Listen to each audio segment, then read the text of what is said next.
Halo, assalamualaikum teman-teman. Eh, Kali ini kita akan mencoba membahas tentang Dajjal. Dajjal itu adalah makhluk Allah, teman-teman ya, yang akan muncul menjelang hari kiamat. Jadi tidak akan datang hari kiamat sebelum Dajjal itu hadir di muka bumi. Bagaimana kita menyikapinya teman-teman secara Islami? Bagaimana pula agar kita terhindar dari fitnah Dajjal? Yuk saksikan konten Islami Poang ini. Jadi Dajjal ini akan keluar nanti ya teman-teman ya, dari daerah atau negeri namanya itu Persia ya, sebuah kota. Dalam hadis sahih dikatakan dari wilayah Yahudi ya, Allah alam ya, apa penyebutan Yahudi di sini, banyak penduduknya yang Yahudi atau apa ya, apakah dia dari Yahudi atau bukan, tapi yang jelas dan dipastikan teman-teman ya, Dajjal itu nama orang ya, disebutkan dalam Al-Quran jelas ciri-cirinya ya, dan dia akan diikuti dari wilayah Yahudia. Wilayah Yahudia di wilayah Khurasan. Khurasan itu kalau kita lihat peta saat ini itu tepat berada di negara Iran teman-teman ya. Nah kalau sekarang wilayahnya Iran, di negeri Iran sekarang diikuti dengan 70.000 orang pengikut Dajjal ini ya teman-teman ya, orang-orang Yahudi Khurasan. Dajjal ini pertama kali keluar, dia akan membuat kerusakan di seluruh bumi. Nah, tidak ada satupun tempat yang tidak didatangi Dajjal ya, dan tidak ada satupun tempat yang lepas dari kerusakan Dajjal ini teman-teman. Kota-kota, desa-desa, gang-gang terpencil, gang-gang besar, kota-kota besar ya. 40 hari kata Nabi ya, itu sama dengan sehari ya, sehari lagi serasa seperti setahun, dan setahun itu lagi yang ketiga itu sehari serasa seperti sepekan ya teman-teman. Jadi Dajjal ini akan membuat 40 waktu ya, 40 waktu yang terdiri dari 3 fase.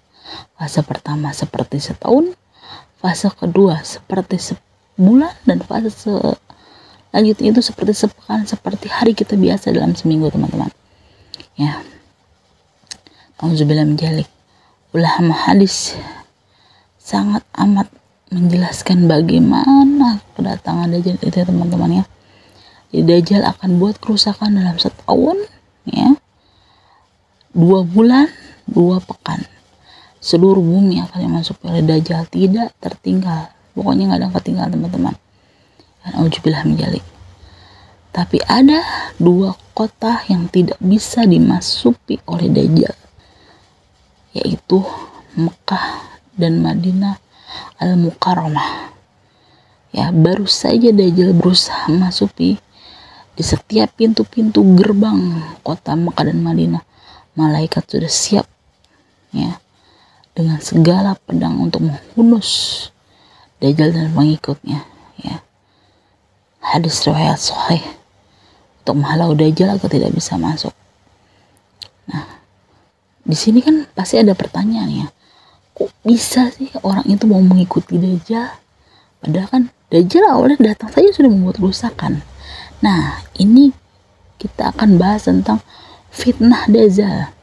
Fitnah Dajjal itu, setelah Dajjal membuat kerusakan, barang siapa wilayah yang negaranya atau penduduknya imannya rendah kepada Allah, Dajjal akan masuk. Lalu setelah Dajjal membuat kerusakan ya teman-teman ya, Dajjal itu akan membuat tanah ya menjadi subur, peternakan menjadi bagus, dia turunkan hujan teman-teman.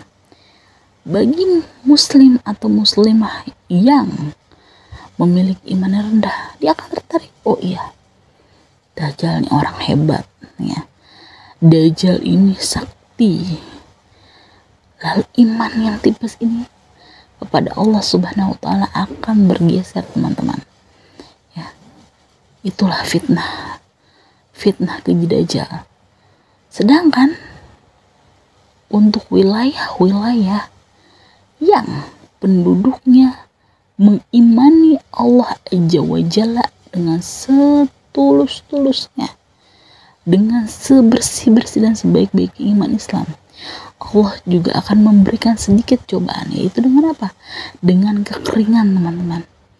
Ya, dengan sedikit kekeringan, kurangnya hujan, ya teman-teman ya. Nauzubillah min dzalik, ya teman-teman.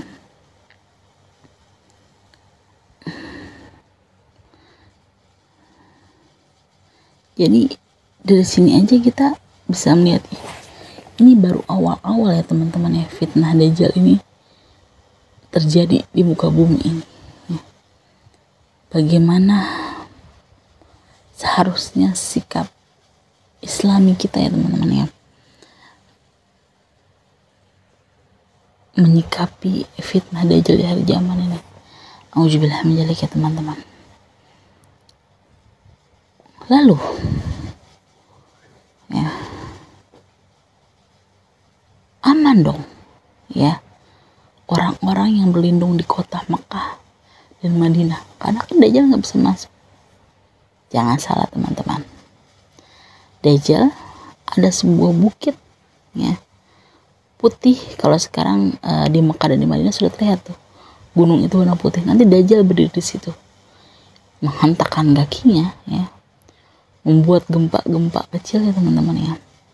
Muslimin dan muslimah yang tinggal di Mekah dan di Madinah yang memiliki kemunafikan di hatinya, maksudnya gini, beriman kepada Allah ya, tapi munafik ya teman-teman ya, kurang mempercayai keesaan Allah Subhanahu wa taala, dia akan keluar juga dari kota Madinah dan Mekah ya, keluar bersama Dajjal itu. Auzubillah min dzalik, teman-teman. Sampai nanti akhirnya Nabi Isa alaihissalam, teman-teman, diturunkan oleh Allah ke dunia ya. Pertama kali Nabi Isa datang, Dajjal sudah mengetahui Isa alaihissalam akan datang, mulai gentar dan takut. Dan ketika Allah benar-benar turunkan Nabi Isa alaihissalam di depan Dajjal, apa yang terjadi? Tubuh Dajjal melumer, teman-teman, lumer sampai ke bawah tanah.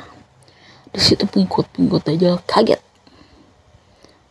sekaget-kagetnya. Sebagian yang melihat Nabi Isa alaihissalam yang begitu amat sangat bercahaya dengan cahaya yang indah, lalu mendadak ingin masuk kembali ke dalam Islam.